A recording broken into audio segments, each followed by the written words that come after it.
Queridos, nós estamos no Dia das Mães, um dia muito especial. A gente tem aí a alegria de poder juntos aqui agradecer a Deus por você, mãe. Agradecemos juntos a Deus pela vida de mulheres que ousaram, não é?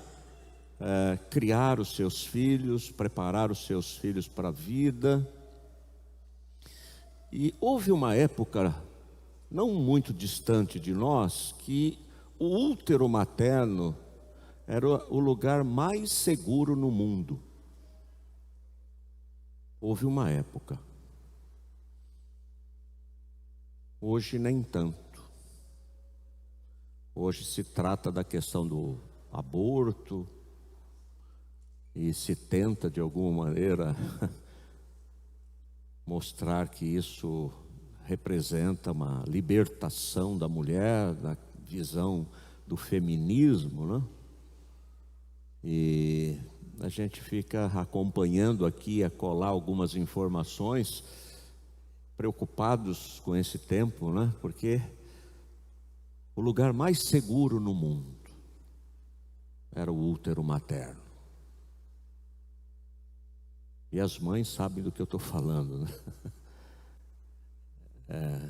Na proteção, no cuidado, na alimentação, na temperatura, no batimento cardíaco, enfim, algo que nós temos testemunhado nesse tempo. Por isso nós temos como igreja de realçar, de fortalecer e de exaltar a figura materna, e podemos juntos como igreja continuar orando por cada uma de vocês, porque os desafios continuam, né? Como a gente tem aprendido, a gente imagina que os filhos, quando são pequenininhos, é que vão merecer um pouco mais da nossa atenção. Mas daí a gente descobre que eles vão crescendo e nós vamos continuar cuidando deles e vamos ter preocupação com eles, vamos tentar ajudá-los. Depois a gente descobre que vem os netos, né? E a gente continua preocupado e desejando de alguma maneira ajudar. E depois vem os bisnetos, né? Que é uma coisa extraordinária esse negócio de ser bisavô, bisavó, né? E encontrei uma irmã que tem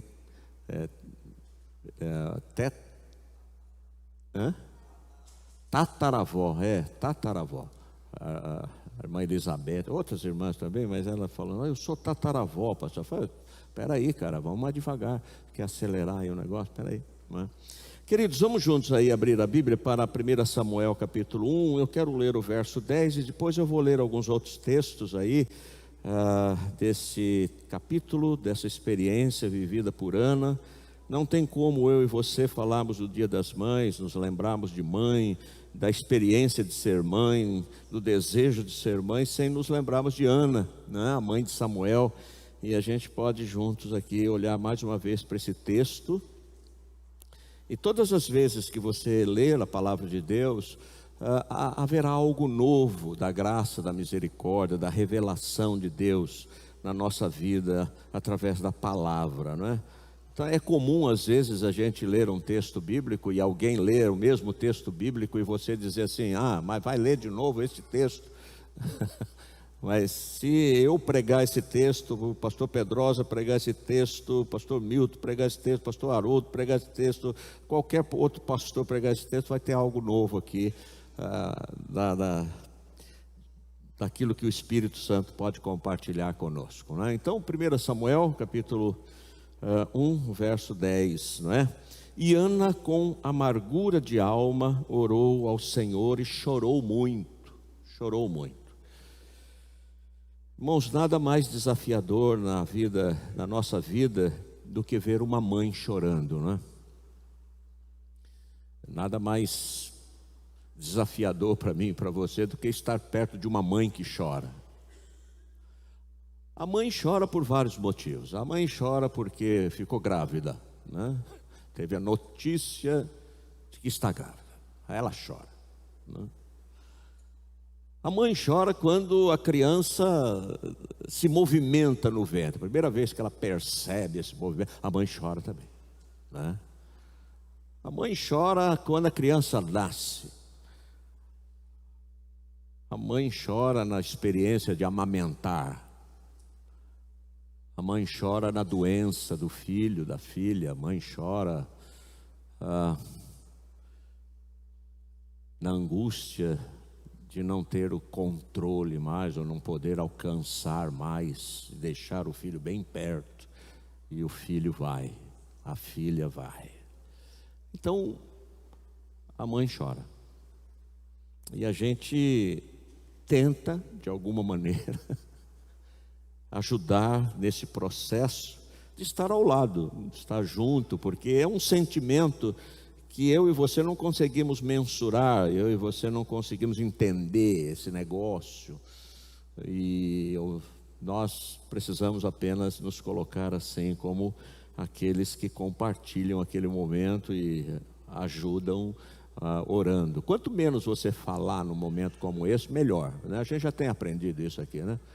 Que a gente fica falando e atrapalha tudo. É melhor você ficar quieto ali, abraçar, chorar também, orar, né? Do que falar alguma coisa, né? Quando nós olhamos para o amor de mãe, nós temos na palavra de Deus o referencial do amor de Deus. Interessante isso. Deus, no seu exercício de nos permitir entender a grandiosidade do amor dele por nós, usa como referencial o amor de mãe.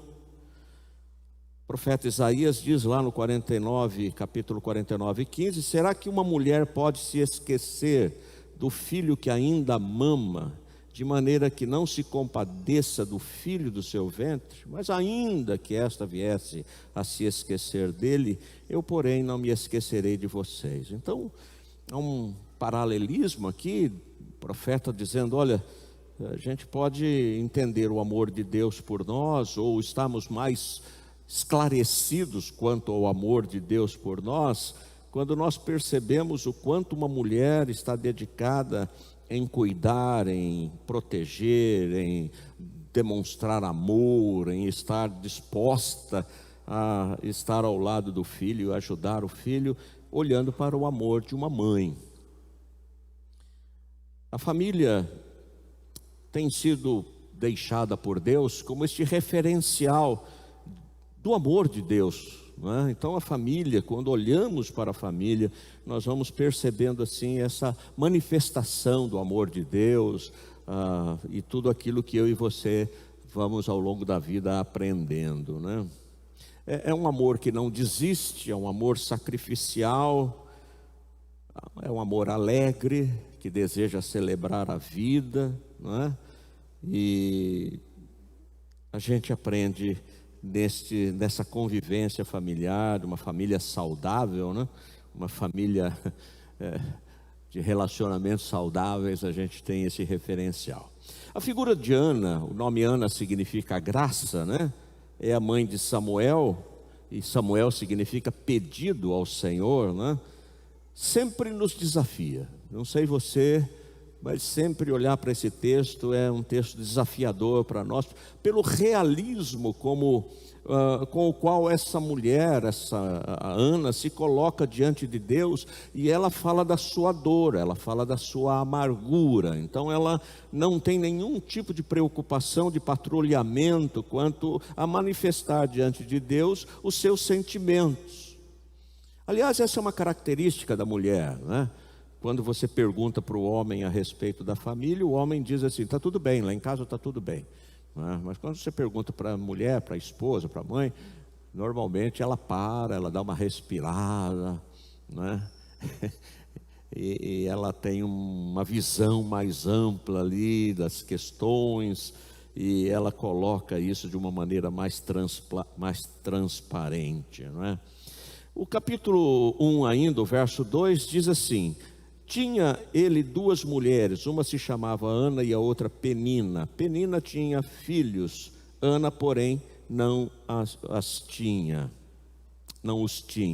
Está falando de Eucana, que era o esposo de Ana, e também de Penina. E Penina tinha filhos, Ana não tinha filhos, não é?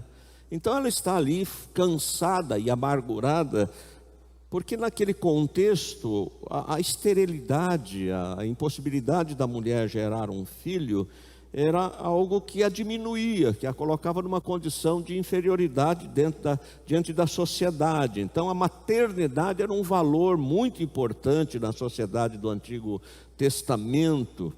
E mulheres que não tinham filhos, elas se sentiam diminuídas diante daquelas que tinham, e elas eram frequentemente desprezadas dentro dessa visão de uma sociedade que assim entendia o papel da mulher e valorizava ou reconhecia o papel da mulher.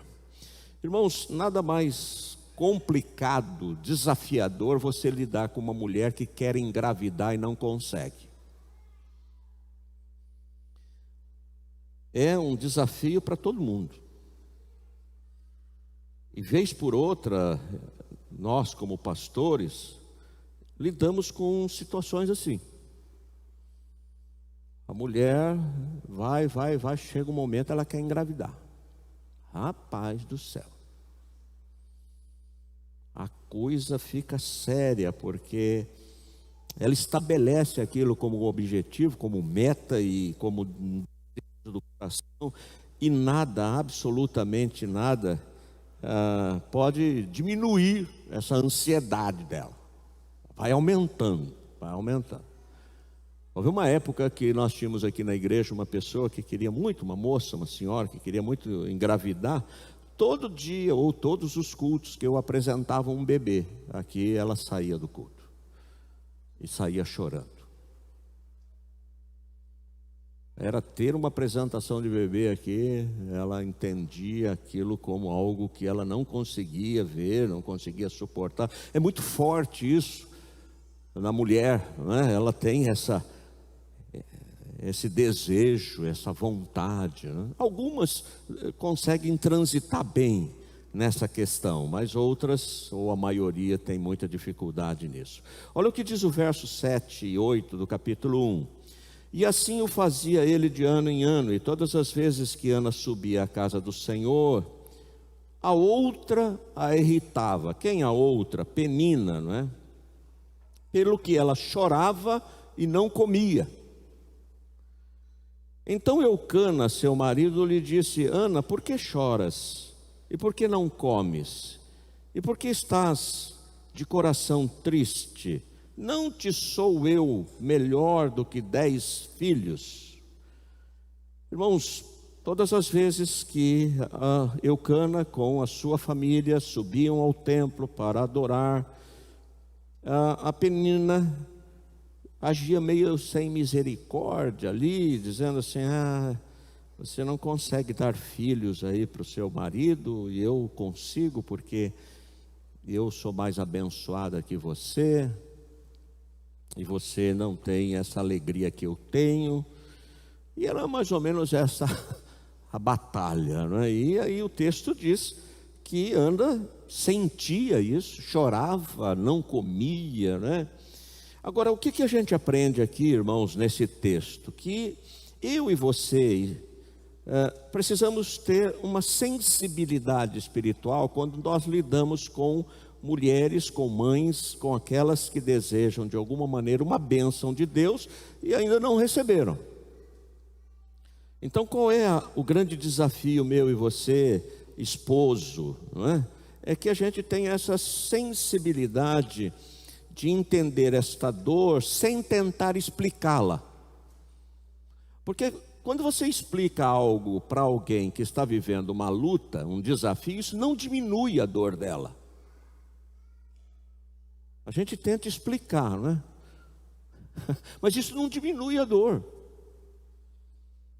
Ah, entendi. Melhorou? Não.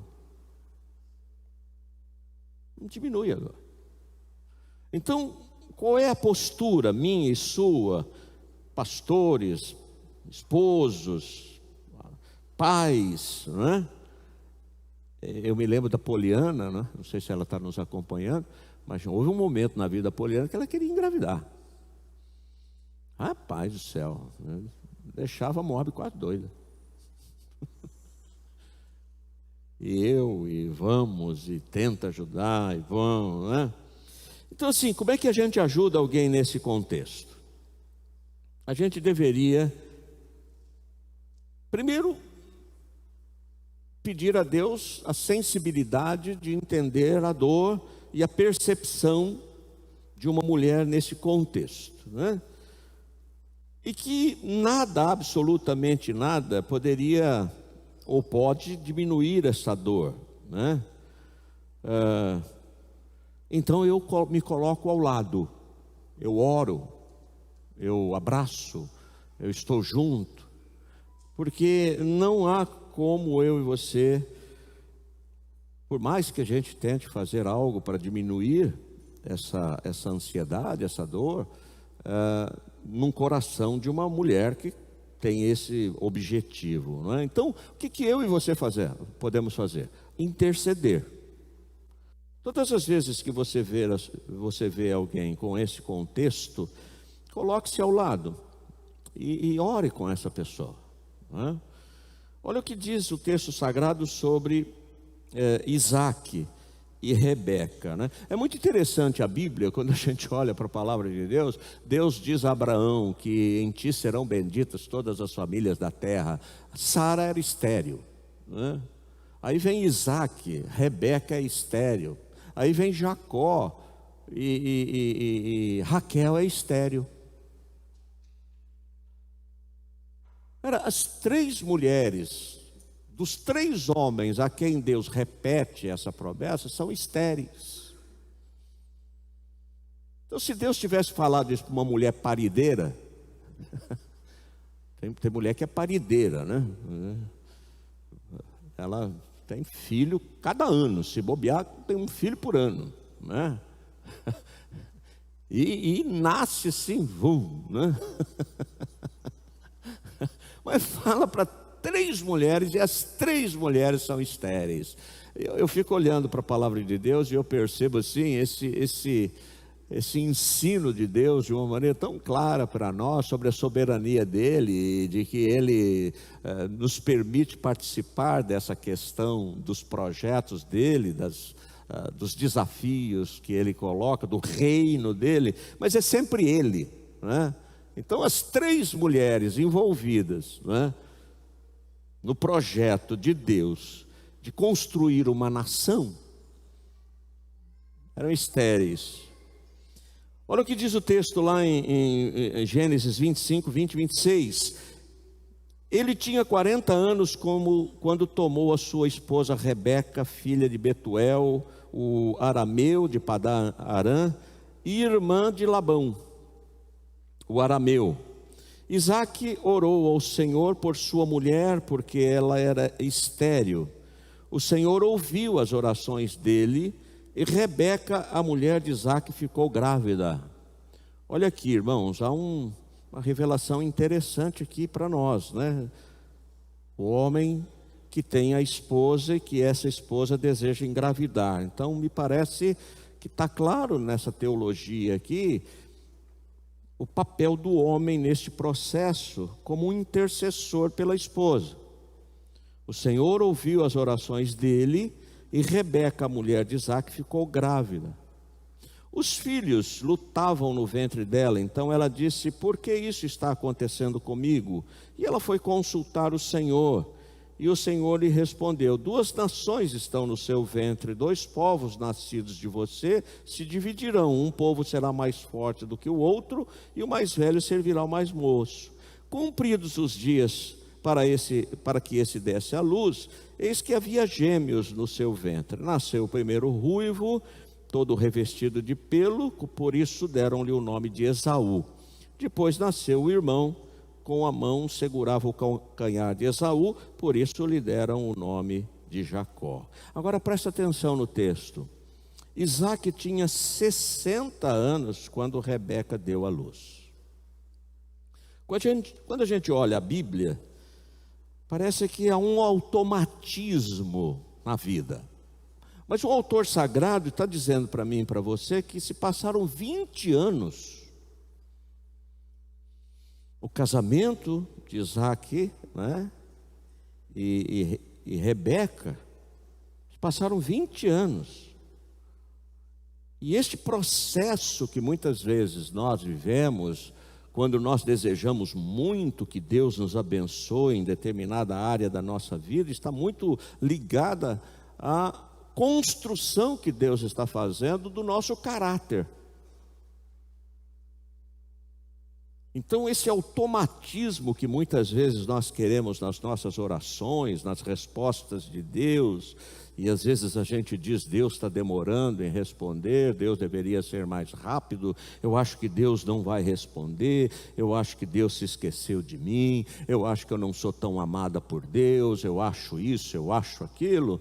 Mereceria da nossa parte um certo cuidado na leitura da palavra de Deus, à luz daquilo que tem sido revelado e é revelado para mim e para você a respeito do agir de Deus, do cuidado de Deus em nos preparar para aquilo que nós tanto desejamos receber.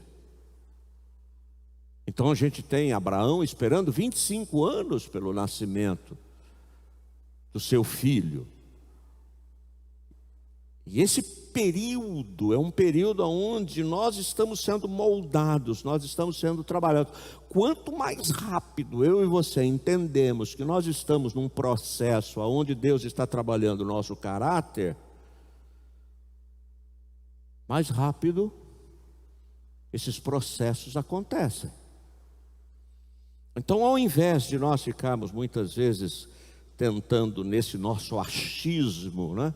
Eu acho isso, eu acho aquilo, eu acho que é desse jeito, eu acho que é daquele jeito, nós deveríamos estar preocupados em permitir que o Espírito Santo de Deus nos molde a ponto de podermos, diante daquilo que nós tanto buscamos diante de Deus,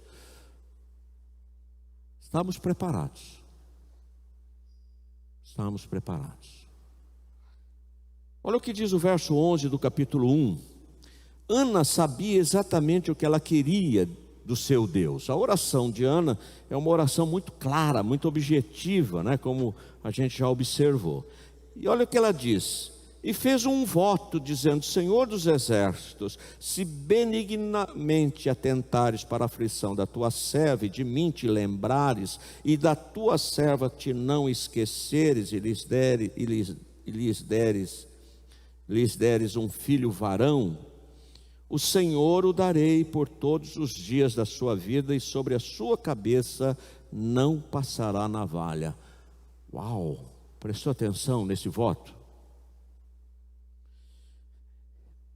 Ana associa a intensidade do desejo dela de ser mãe e traduz isso num voto muito específico. Ela está dizendo assim: Deus, se o Senhor me dá o privilégio de ser mãe, esse filho não é meu. Eu o cuidarei dele, eu tratarei, eu o prepararei para ser um homem consagrado ao Senhor.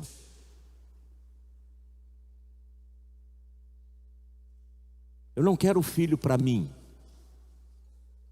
Não é um trunfo que eu quero para dizer para Penina que eu também sou capaz de engravidar. Eu não quero um filho para ficar aí por aí dizendo algo a respeito de mim.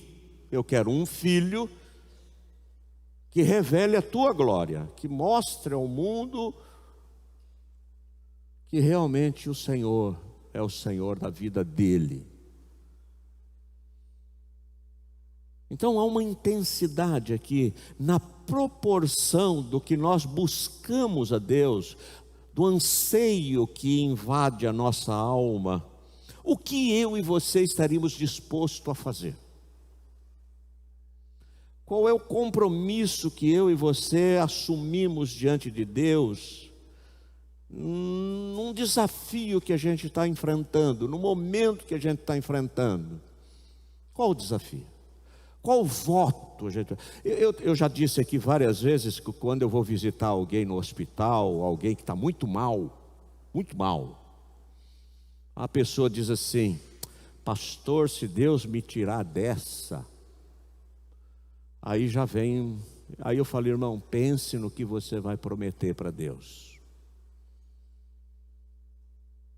pense no que você vai falar para Deus, porque assim a gente fala umas coisas assim no momento em que a gente está vivendo uma grande luta, e depois a gente não cumpre. E a Bíblia é clara em dizer que Deus não se agrada de voto de tolos. Então, quando você estabelece diante de Deus um objetivo, e você estabelece diante de Deus o desejo de cumprir diante dele um voto, não faça isso na empolgação. Me lembro de uma pessoa que estava desempregada já há alguns anos, ou um ano e pouco. Ele disse assim para mim: pastor, assim que eu arrumar um emprego, meu primeiro salário eu dedicarei à igreja. Eu falei assim: menos, irmão. Você está um ano desempregado, você está devendo para todo mundo.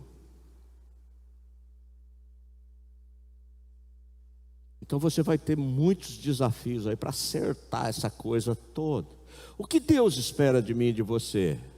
Que nós sejamos fiéis na entrega dos nossos dízimos, das nossas ofertas. Então, se você disser para mim que você vai dar uma oferta, isso fica mais equilibrado, né?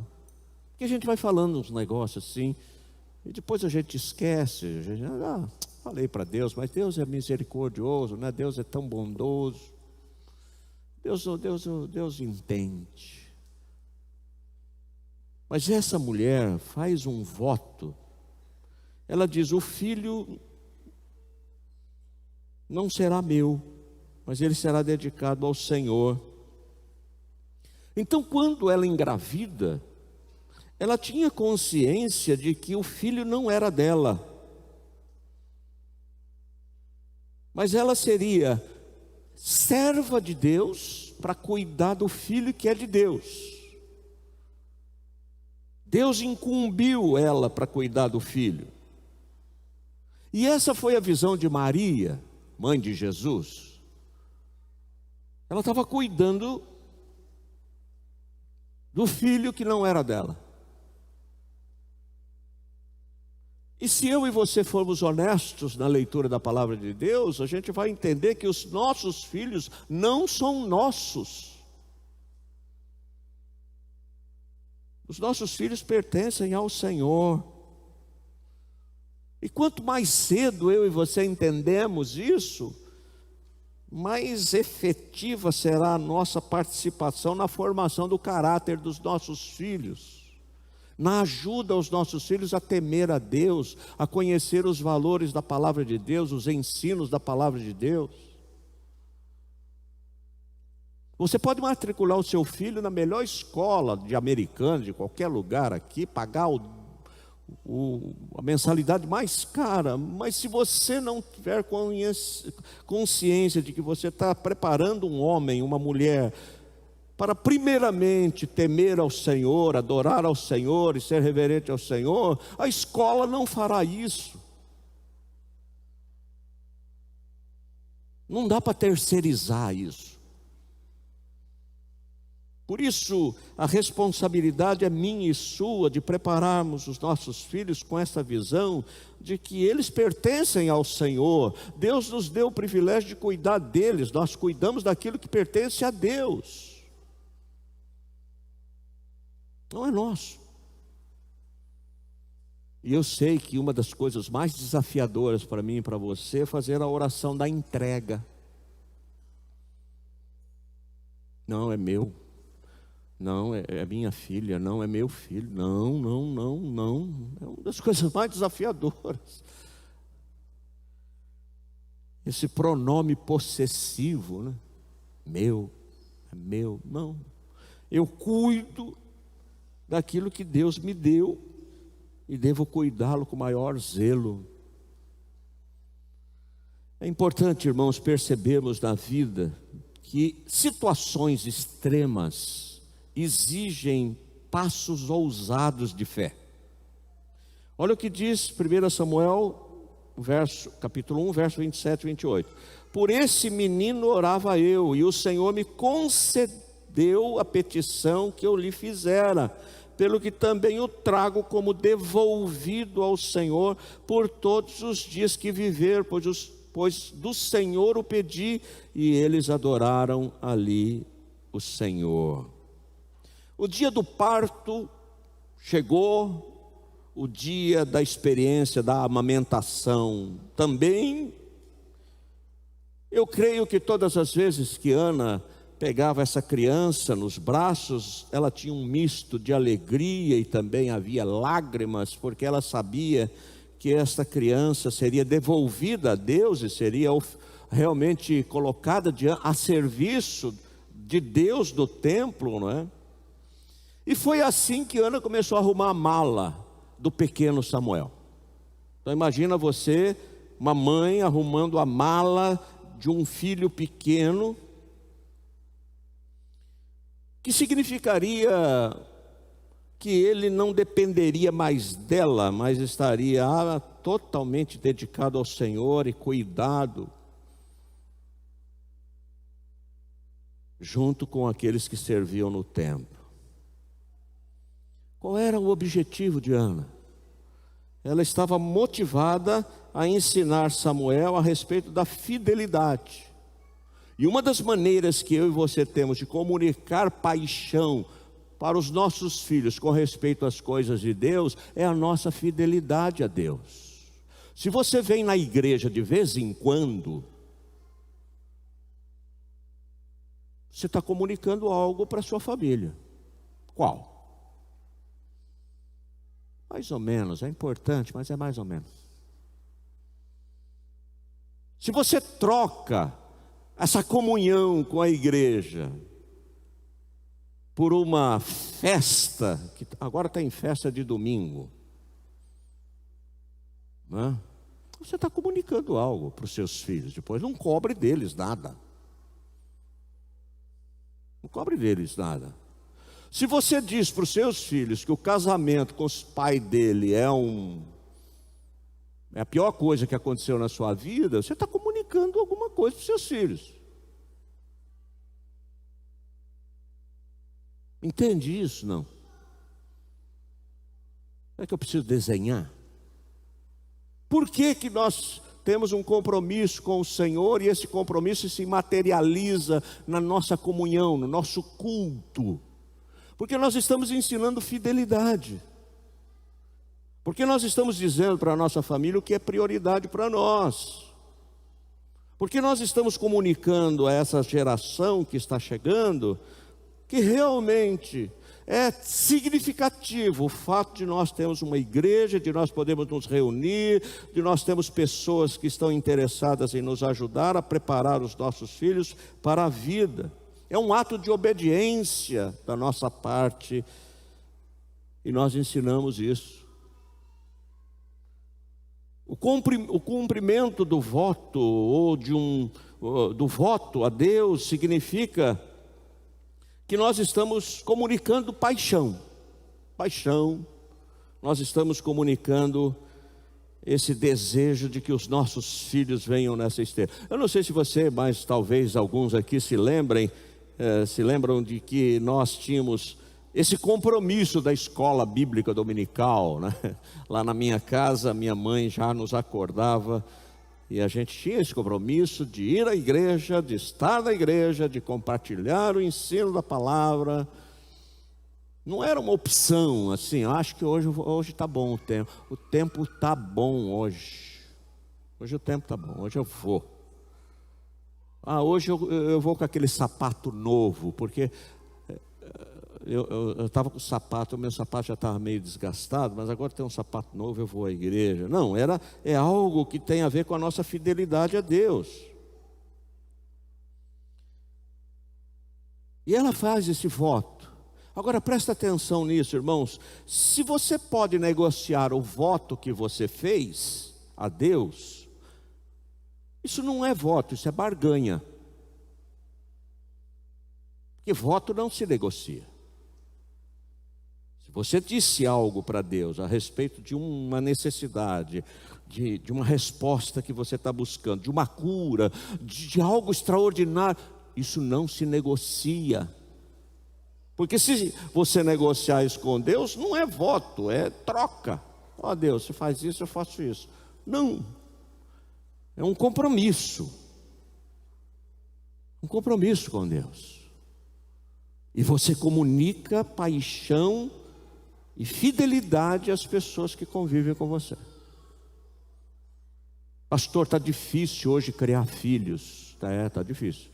Pastor, nós estamos vivendo um tempo, o que será que vai acontecer? Realmente as coisas estão bastante complicadas.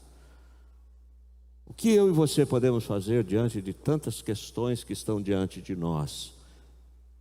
Sermos fiéis ao Senhor.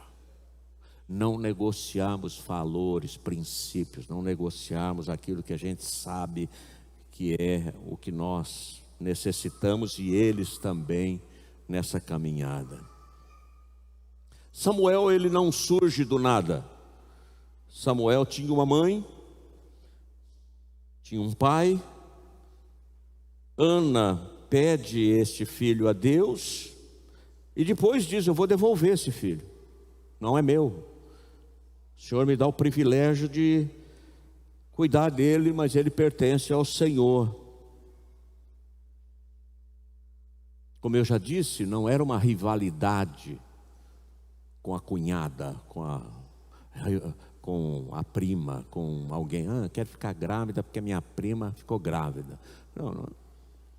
Eu quero ficar grávida porque uma vizinha lá, ela também ficou grávida. Não. Eu não estou muito bem no meu casamento. Eu acho que se eu ficar grávida, meu marido vai passar a me amar mais.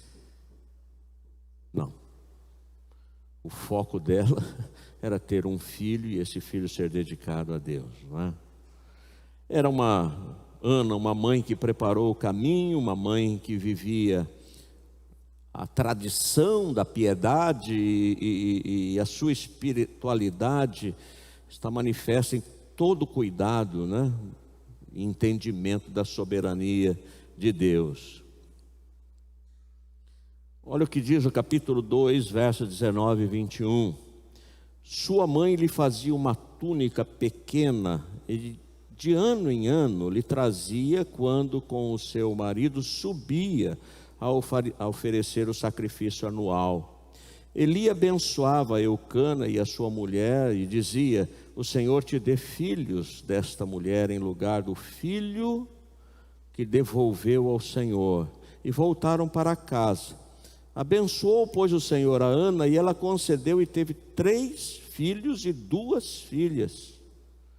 E o jovem Samuel crescia diante do Senhor. A compreensão dela de oferecer o seu filho para que ele então pudesse ser preparado para ser o homem que ele foi na liderança do povo de Israel, permitiu que Deus continuasse olhando para aquela mulher e para a fidelidade dela e para a coragem dela, e ela foi abençoada, e a Bíblia diz que ela teve 5 filhos.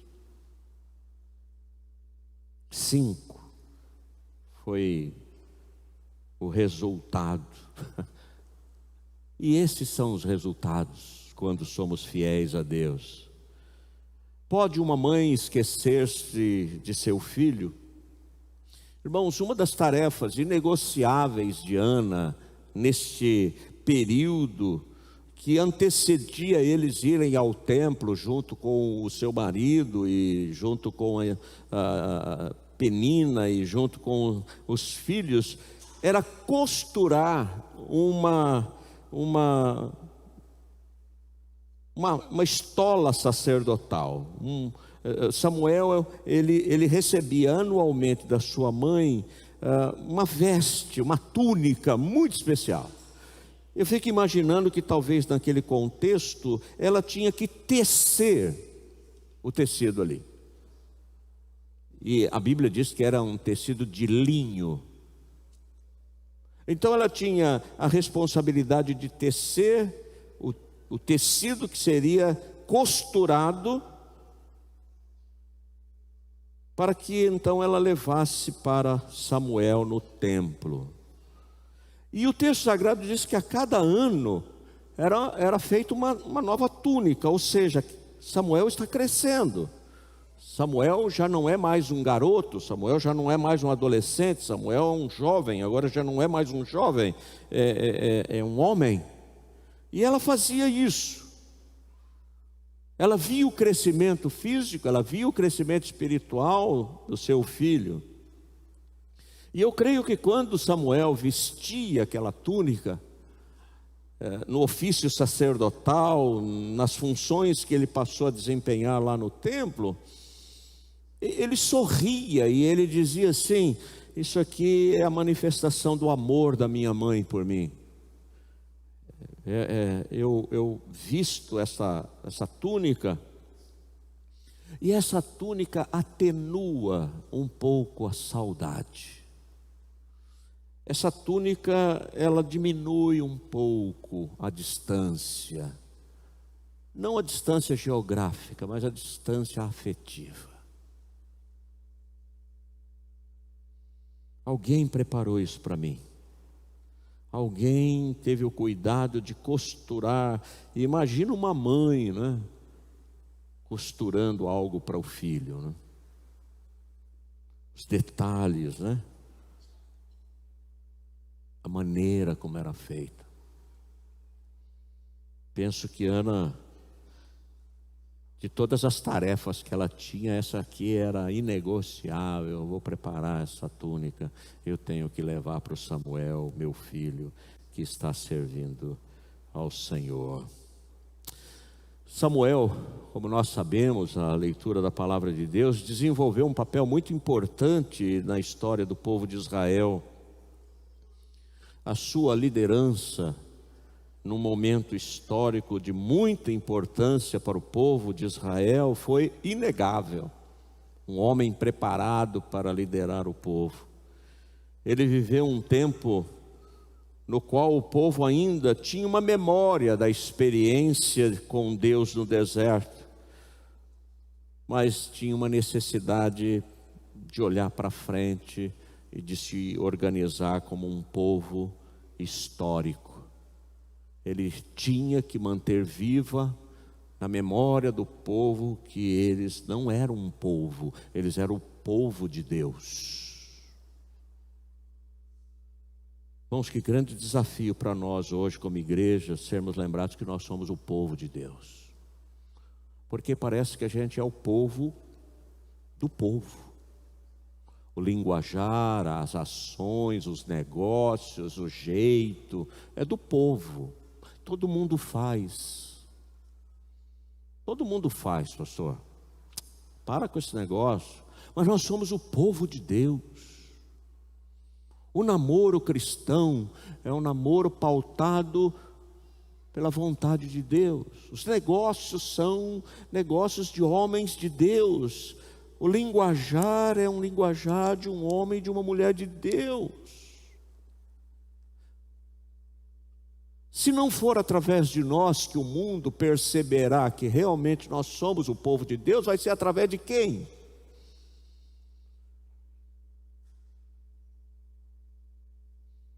Tremendamente desgastante todas essas experiências que muitas vezes a gente ouve e vê na televisão, do nosso ministro da educação, com pessoas que tentaram se aproveitar ali de um contexto.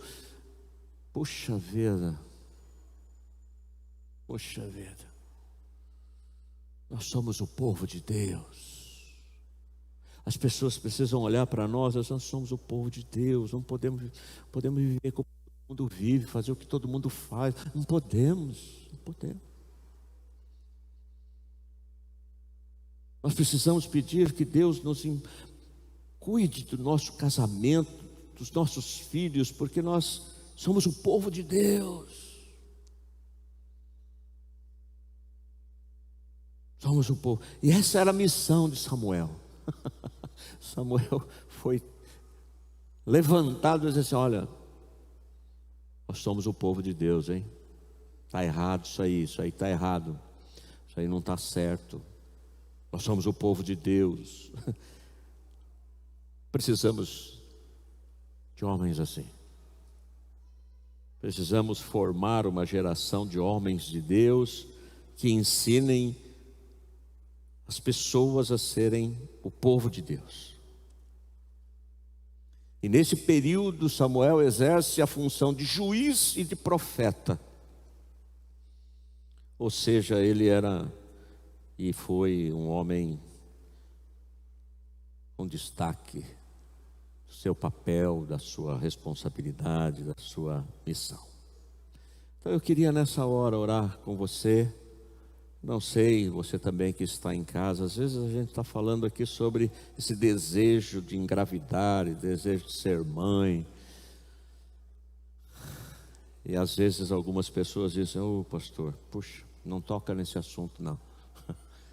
Não toca. Teve uma época aqui, um tempo atrás, que a gente orou por algumas mulheres que queriam engravidar, né?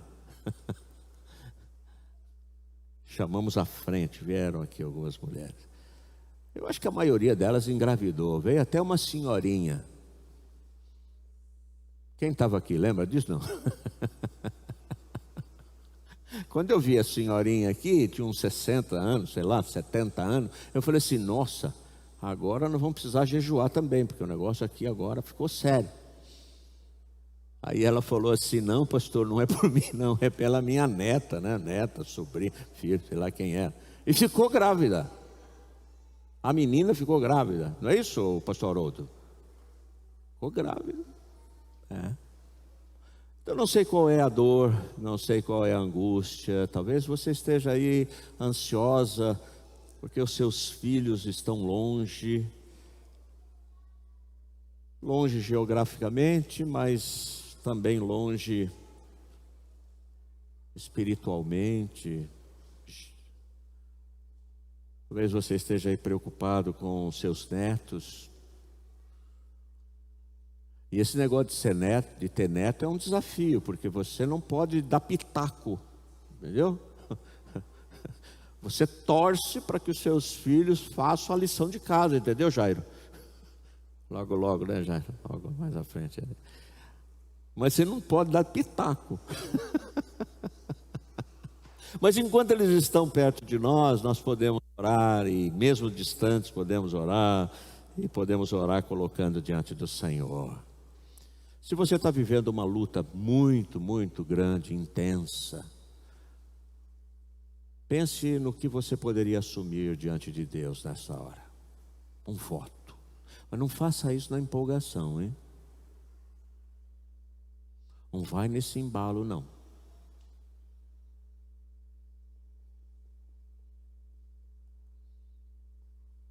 Pense antes de assumir um compromisso com Deus. Mas se exige que você tenha um compromisso com Deus, porque o desafio que você está vivendo é algo muito maior do que aquele que você pode enfrentar.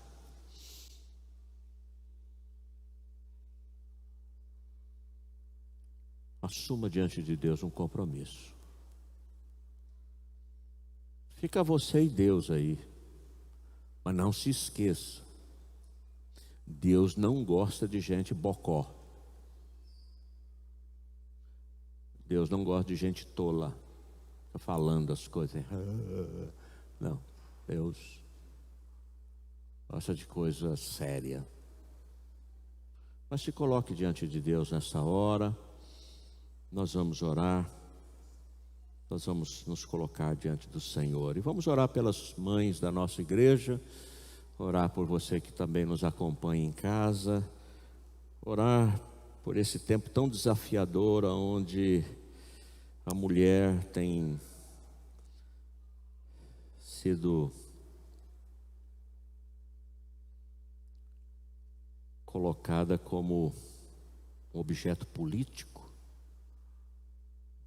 de pautas ideológicas.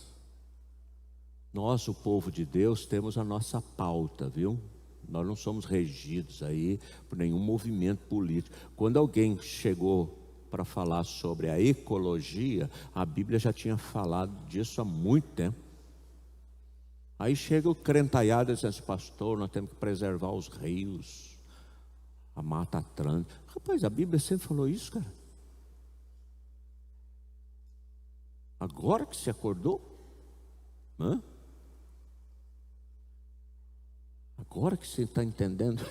Então assim, a Bíblia já chegou na frente, não tem nenhuma originalidade. Alguém que tenta dar uma roupagem nova aí. Mas nós vamos orar, vamos colocar diante do Senhor. Eu vou pedir a Moabe que venha para orar, como mãe, orando pelas mães. Oremos. Pai de amor, muito obrigado, Senhor Deus, por essa oportunidade ímpar em nossas vidas, que temos, Senhor Deus, de nos lembrar de nossas mães, os filhos lembrar de nós, Senhor Deus, os netos. Um dia, Senhor Deus, reservado para essa comemoração. Mas nós sabemos, Senhor Deus, que o papel da mãe, Senhor Deus, vai além disso, porque é um papel divino, Senhor Deus, colocado em nós, Senhor Deus, em nossos corações, Pai. Pai, quão maravilhoso é nós percebermos o amor de mãe sobre o seu filho. Nós sabemos, Senhor Deus, que é divino, que é de Ti, e que Tu colocaste um pouquinho, Senhor Deus, de Ti dentro do nosso coração, Senhor Deus. Pai de amor, muito obrigado por essa maravilhosa mensagem da Tua graça, Senhor Deus, por esse maravilhoso, Senhor Deus, entendimento da Tua grandeza, do Teu poder sobre a vida de cada mulher, Senhor Deus, que é de nós gerarmos filhos, Pai, de nós cuidarmos, de nós vermos, Senhor Deus, a atuação da Tua graça em nossas vidas. Pai, nós Te agradecemos, Senhor Deus, por nos permitir ser mães. E nós queremos, Senhor Deus, Te pedir, Senhor Deus, que abençoe cada mãe aqui, Senhor Deus, na certeza que cada uma delas, Senhor Deus, se prostram diante de Ti, agradecendo esse privilégio, Pai, de ter filhos e filhos, Senhor Deus, que temam a Ti, Pai. Por isso nós Te pedimos por cada mãe, que ela continue com sabedoria a colocar, a estruturar o seu filho no temor, Senhor Deus, de Ti, Pai eterno.